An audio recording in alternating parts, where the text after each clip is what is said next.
اعوذ باللہ من الشیطان الرجیم بسم اللہ الرحمن الرحیم۔ اب دو رکوع آ رہے ہیں انفاق فی سبیل اللہ پر، اور یہ قرآن مجید کا ذروہ سلام ہے انفاق کے موضوع پر۔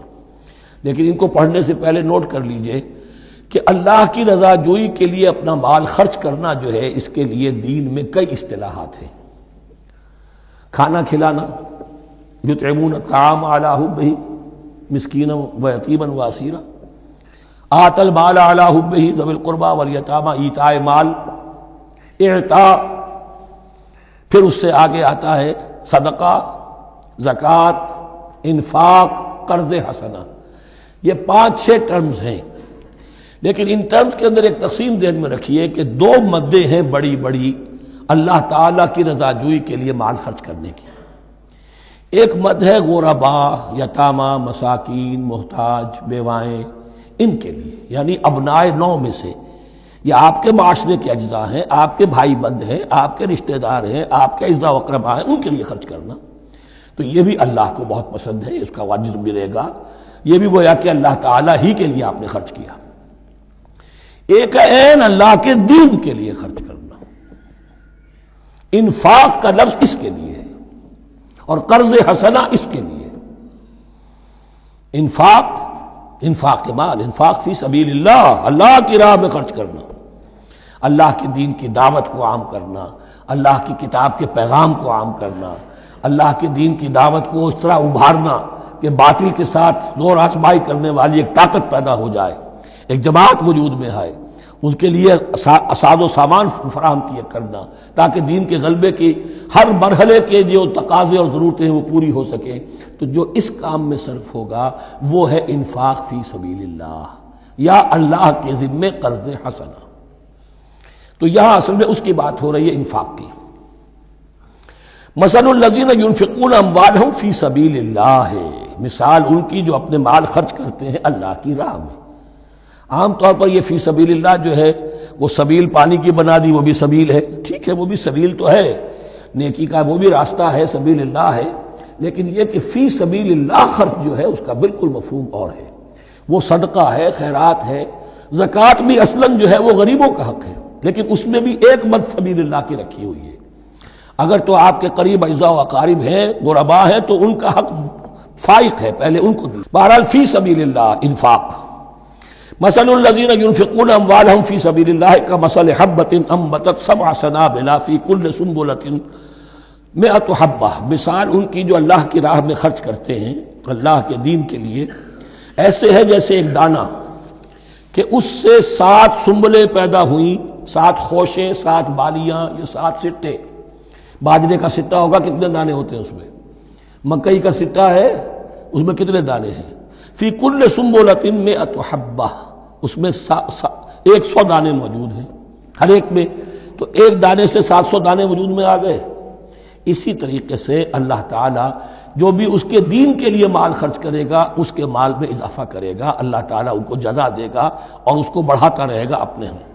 وَاللَّهُ يُضَاعِفُ لِمَن يَشَاءُ، اور یہ تو تمہیں تمثیلاً بتایا ہے، اللہ اس سے بھی دگنا کرے گا جس کو چاہے گا، صرف 700 گنا نہیں، اور جتنا چاہے گا بڑھائے گا۔ واللہ واسع علیم، اللہ کے خزانوں میں کوئی کمی نہیں ہے، بڑی وسعت والا ہے اللہ، بہت سمائی والا ہے، اور وہ سب کچھ جاننے والا ہے۔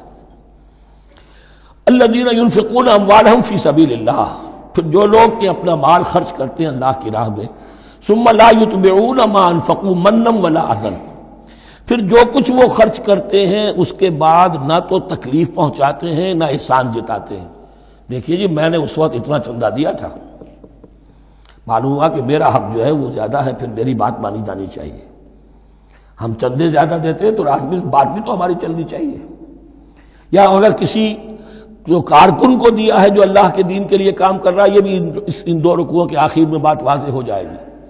کوئی شخص ہے اللہ کے دین کے کام میں لگا ہوا، آپ اس کو ساتھ تعاون کر رہے ہیں تاکہ وہ اپنی معاش کے اوپر اپنا وقت نہ لگائے، اپنا پورا وقت جو ہے وہ دین کی خدمت میں لگائے۔ لیکن اب اگر کہیں آپ نے اس کو جتا بھی دیا، اس پر احسان بھی رکھ دیا، کوئی تکلیف دے کلمہ کہہ دیا، تو جو آپ کا اجر و ثواب تھا وہ 0 ہو جائے گا۔ الذین ينفقون اموالهم فی سبیل اللہ ثم لا يتبعون ما انفقوا منا ولا اذى، جو انفاق کرتے ہیں اس کے بعد اس کے پیچھے نہ تو جتلاتے ہیں نہ کوئی اور تکلیف پہنچاتے ہیں، لہم اجرہم عند ربہم ولا خوف علیہم ولا ہم یحزنون، ان کا اجر ان کے رب کے پاس محفوظ ہے اور ان کے لیے مغفرت ہے، ولا خوف علیہم ولا ہم یحزنون، ان کے اوپر نہ کوئی خوف ہوگا اور نہ کوئی ان کو حزن سے دوچار ہوں گے۔ قول معروف، بھلی بات کہنا، ومغفرہ اور درگزر کرنا، خیر بہتر ہے من صدقۃ اس خیرات سے یتبعھا اذی جس کے بعد کے اذیت پہنچائی جائے۔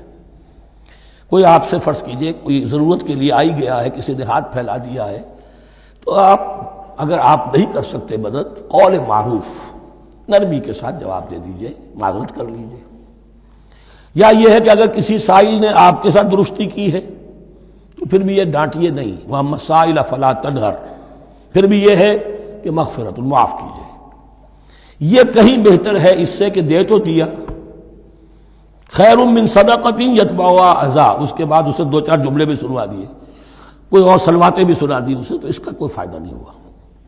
واللہ غنی حلیم، اللہ تعالیٰ غنی ہے اور حلیم ہے۔ یہ کیوں کہا گیا کہ تم اگر کسی کو دے رہے ہو تو اصل میں اللہ کو دے رہے ہو۔ ایک حدیث میں آتا ہے کہ اللہ تعالیٰ اپنے بندے سے شکایت کرے گا، اے میرے بندے تیرے پاس مال تھا، میں نے تجھ سے مال طلب کیا تھا، میں بھوکا تھا، میں نے تجھ سے روٹی مانگی، تو نے مجھے کھلایا نہیں۔ بندہ کہے اللہ تو غنی ہے، تجھے بھوک، تجھے احتیاج ہے، کہ وہ جو میرا بندہ تھا جو بھوکا تھا، اس نے جو مانگا تھا تجھ سے وہ میں ہی تھا، اصل میرا بندہ تھا۔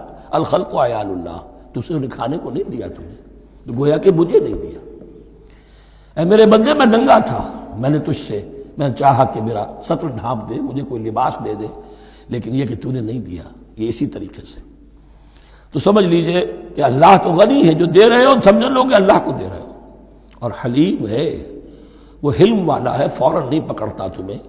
تم جو بھی کرتے ہو جو دل سے اتری ہوئی شے وہ اللہ کے نام پہ دے دو، جو ردی چیز ہے وہ اللہ کے نام پہ دے دو، تو اللہ تعالیٰ کی غیرت جو ہے اسی وقت اگر جوش میں آ جائے اور تمہیں پیس کے سرما کر دے وہ، تو وہ کر سکتا ہے، لیکن نہیں، حلیم ہے، وہ دیکھتا ہے کہ میری توہین کر رہا ہے، مجھے دے رہا ہے اور یہ دے رہا ہے۔ صدق اللہ العظیم۔